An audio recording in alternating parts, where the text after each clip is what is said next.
What's going on, everybody? Welcome to GmiasWorld, and what we're going to be talking about today is the item binder. Now, because Madden 19 is going to be it's going to be hugely reliant upon training points and making your coins based on the cards that you have and knowing when to sell them and when not to. People have been asking me a lot because, I don't want to brag about it, but a lot of you dudes are millionaires and you thank me for it. I don't know why. All I did was give you guys, food for thought. I take no credit. Once you guys figure out what you're doing, that's on you. I can tell you till I'm blue in the face what I think you should do. If you choose not to listen, it doesn't matter. Once you figure it out and you understand that what I'm saying makes sense and you put your mind to it, it has nothing to do with me. I just sparked you. And that's what I try to do. I try to spark you guys the right way to know what you need to do in order to be successful in Madden 19 Ultimate Team. So one of the major things that are going on is people are having issues trying to figure out what do they sell, what do they keep. Now, if you have a card, right, like say for instance, right, I'm going to be powering up my entire Dallas Cowboys O-line, but let's just check a price of Zach Martin, right? I'm gonna check Zach Martin's price right now. He's at 200K. I got this man for like 120 or something like that, right? And it's funny because that's what somebody bid on him right there. But again, I have no intention of getting rid of him because unless something comes out that's going to be way better right now or that I predict will be happening soon, which I don't, because at this position, the Cowboys run the NFL. Whether you're a Dallas Cowboys fan or not, because you know what I'm saying, it doesn't matter. You have to respect what they have been able to build as far as that O-line, and they have three studs there: Tyron Smith, Zach Martin, and Travis Frederick. So when you look at something like this, right? Say you're somebody that's just trying to make coins. Look at the number of cards that are there right now.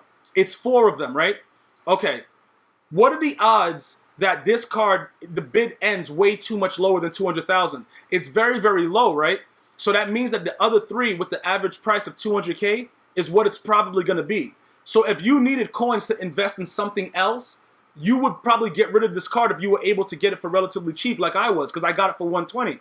Okay? So I can make my 80K and go and invest into something else that I wanted. Similarly, if you go and right now, look, I'm going to be getting rid of Deion Jones. I got Deion Jones for like 46K. Okay? Right now, the last time I checked, he was at like 80-something K. All right, he's at 79, right? So I made a profit, but is it high enough? What do I think? What would be the reason of this guy going up? This is what you have to understand. Okay, he's part of the Atlanta Falcons, right? What's going on with him? Is there anybody on the Atlanta Falcons that he would be useful for? Maybe a set, maybe something like that? Yes, there is. There's the Team Diamond Julio Jones. Okay, so you don't really know which way this is going to go, but you can estimate that his price will stay about the same rate. You see what I'm saying? As long as he's involved in something, especially right now with the early launch, the Team Diamond set with Julio Jones, when you go over to it, you'll see that he's part of it. Okay, so when we find the Falcons and we go down to Julio Jones, we'll see that he's right there. Okay, so relatively speaking, he's going to stay somewhere around that.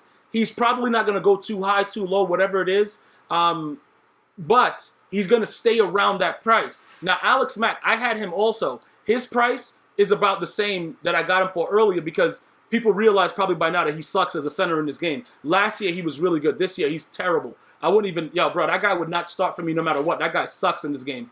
But anyway, when you look at it like that, you can estimate because that card goes into a set, maybe if you wanted to continue to build your team and, it's like, I'm going to use him for now, whatever, at least you got a little bit of time. As long as he's involved in that and Julio Jones is somebody that people are going to be trying to complete, you're probably going to get somewhere between 75 and 80K for that card.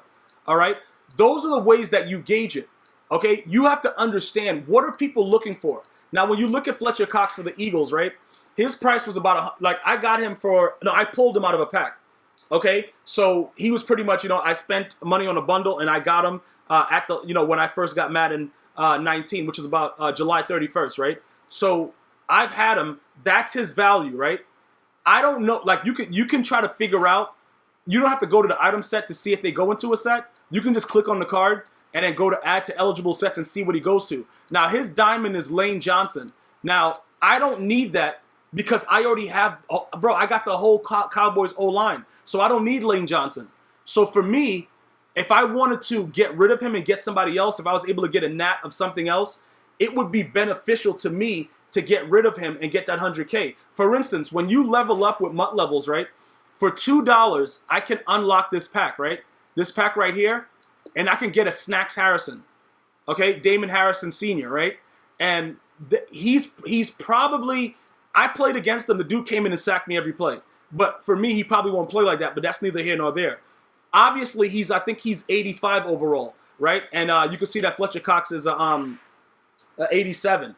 But if you go ahead and you look at it right now, let's just go ahead and search it real quick so we can see what's going on. If you look at what's happening with his overall and the -2, I would still possibly be at an 85 overall because I'm going through all my solos to get the Mutt Master. Once I get on my solos, then I'm going to be able to do whatever I want with my team. Okay, so we go right here. We go to the Giants, and then we're going to find Snacks Harrison, okay? Like, that's his power-up, and then he's here. So he's going for 54, okay? So if I compare him to Fletcher Cox, obviously he's going to be a lot slower. He may be better, with block shed by 2. I kind of figured the block shed. Finesse move, I don't see how that's happening. But he's a lot slower.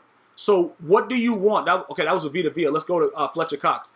Fletcher Cox is just way more, like, other than the block shedding, you know what I'm saying? When you go 84, 85, the play recognition, all that stuff, Fletcher Cox is a better card overall. So I wouldn't want to make the 100K and lose, even though I can power this guy up to an 86 and, see what's good. Fletcher Cox is still more useful for me because what happens is when you play against these mobile quarterbacks, EA Sports has fixed the whole lag that you get when you used to run around with your QB. So it's a smoother transition. So you need faster D linemen. So I wouldn't go for this D tackle in this situation. My Joey Bosa is already upgraded. You know what I'm saying? So I don't need to get another one. Plus, I believe that these are all Nats anyway. The $2 cards, these guys are Nats. So I have no use for them. All right? So I wouldn't get rid of Fletcher right now because of the way that my scheme is and the way that I know the game is. He's more useful to me right now. Okay? That's how you evaluate your team. You look and you see. Randy Moss, I got the 85 overall version of him, right? All right, what's going on with him? That's his price. He's going to pretty much be around that price for a while because now that the game is launched, a lot of people are being able to see exactly what they should be spending and what they shouldn't be spending. Okay, so those are things you have to understand. Leonard Fournette is another great example. Okay, he's part of one of the biggest sets in this game, which is Jalen Ramsey at launch, the Team Diamond. I don't see his price dropping below 50. Now, I don't remember exactly. I think I might have pulled him also from a solo. And yes, some of the solos, they give you auctionable cards, which is a very, very good part of what EA has been doing as, in making Madden 19 Ultimate Team the best Madden Ultimate Team ever. Everything is not a nat. Some of them are, but every one of them are not. Okay? So you can always bank for now, as long as people are going to be looking to complete the Jalen Ramsey set, that this Fournette, he's going to maintain that value of 50K. Okay? Those are examples of cards that you can use. Look for cards that go into sets, evaluate the name, see exactly what somebody else would think about that card before you put it on the auction house. But you can always just go and press the L1 button and see what their value are, see what they're valued at, and then you just go ahead and estimate it like that. Now, as far as what you should get rid of for training points, the 81 overall cards, they're the 95 training, bro, pretty much what happens is this, right? You're going to have to find a lot of 81s because, like, the higher the elite goes, the more expensive they are. And, most of the time, you would want to sell it for coins and sell it trading points. But what I've seen is that this 95 training point with the 81 overalls, bro, glitchy. Okay? Glitchy. Some of them are extremely cheap. This guy, it's Marshawn Lynch. He's going to be a little bit more expensive. But if you have 81s in there for 95, so you could just say 100 training points, you could estimate what you're getting for those. Okay? Keep in mind, guys, the Nat cards are a lot less. They're half of what the the actual auctionable or tradable cards are. So if you pull a Nat 81, it's going to be half of 95 or something like that. Okay? The 80 overalls go for 65, so you drop 30 for the +1. So these are the things that you could probably look at because right now, look, like say for instance, right, I have no use for Joe Mixon right now because I got Leonard Fournette and I got a decent backup in my rookie premier, Saquon Barkley. Okay? So, if I wanted to quick sell them right now for training points, that would be beneficial to me for me to continue to upgrade what I needed. What I need to get to and what I need to have done. That would benefit me a lot more. You see what I'm saying? So, those are things you have to look at. When you start going to the gold cards now, see, this guy's a Nat, right? So, he's going to be, 15 training, stuff like that. The Nats are always going to be very, very cheap. And you know what's weird? It doesn't show like Nat like the other cards do, like next to it. But you can easily check out, just press on it and see if it's going to show you a certain card.